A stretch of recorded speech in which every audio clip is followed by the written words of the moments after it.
Want ons draai altyd die ander wand. En ons ruk daai skrif uit verband uit.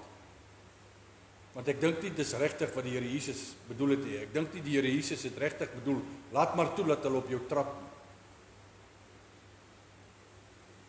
Kom ons los dit daar.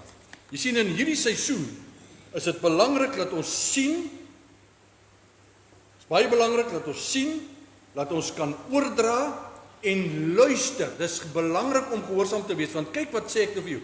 Toe Jesus hierdie ou se oë oopmaak, toe gee hy hom 'n spesifieke opdrag. En jy kan dit gaan lees. Jesus sê vir hierdie man wat blind gebore was, hy sê, gaan na die bad Siloam toe en gaan was jou oë daar. Want ons het gesê, name het betekenisse, né? Ons het gesê, daar's baie simbolisering. Water simboliseer die woord, met ander woorde, Siloam beteken om gestuur te word. Die naam Siloam beteken om gestuur te word. Met ander woorde, dis 'n apostoliese naam, om gestuur te wees. Hier kom Jesus, hy stuur hom Siloam toe, en hy sê, gaan was jou oë daar, maak dit daar skoon. As hy Rooi See toe gegaan het, en hom daar gaan was het, sou daar niks gebeur het. As hy Galilea toe sou gegaan het, en hom daar gaan was het, sou daar absoluut niks gebeur het. Hy moes spesifiek Siloam toe gaan, en hy moes hom daar gaan was het.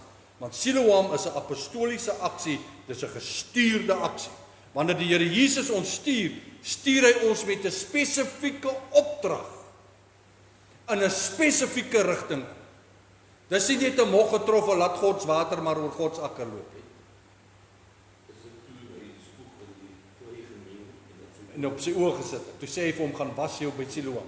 Die ding wat vir my sin maak, want Jesus het nie eintlik die klein spoed nodig gehad om sy oë Nee, nee, het nie. kon dit met sy hande doen.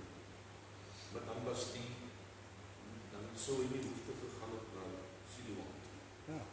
As hy lewe voor. Ja. Jy sien, dit gaan oor wanneer die woord praat met my en jou, om gehoorsaam te wees aan wat die woord vir my en jou sê. Baie van ons, en kan ek die voorbeeld gebruik, baie van ons, die Here Jesus sê vir ons, gaan Siloam toe, dan gaan was ons in die Rooi See.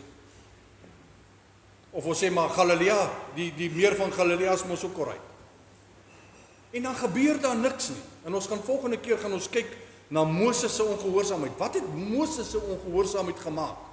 Laat hy nie die beloofde land ingegaan het. Dit is baie, baie belangrik dat ons dit sien.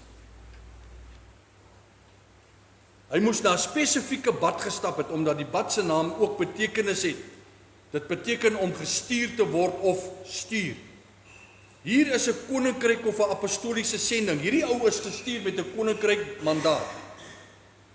Die bad van Siloam is simbolies en die water simboliseer dimensies, ook van die salwing wat kom deur die woord van God.